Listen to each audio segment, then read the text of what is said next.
খেতে পছন্দ করে না এরকম মানুষ নেই বললেই চলে।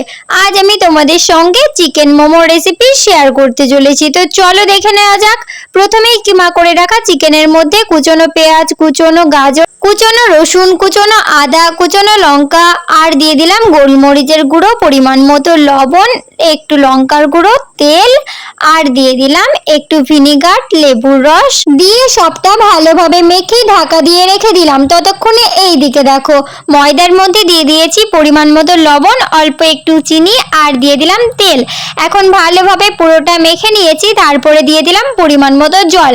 এখন খুবই নরম এবং খুবই শক্তভাবে নয়, বেশ মিডিয়াম ভাবে একটু ময়দাটা ভালোভাবে মেখে নিতে হবে। দিয়ে দিলাম অল্প একটু তেল।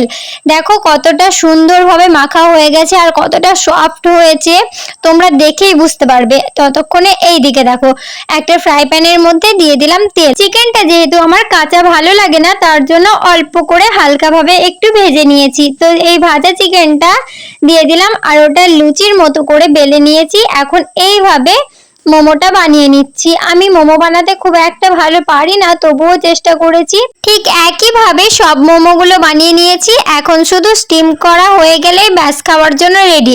তো দেখো গরম গরম মোমো এতটাই টেস্টি হয়েছিল গাইস, আমি ভাবতেই পারিনি যে এত সুন্দর মোমো বাড়িতেই বানানো যায়।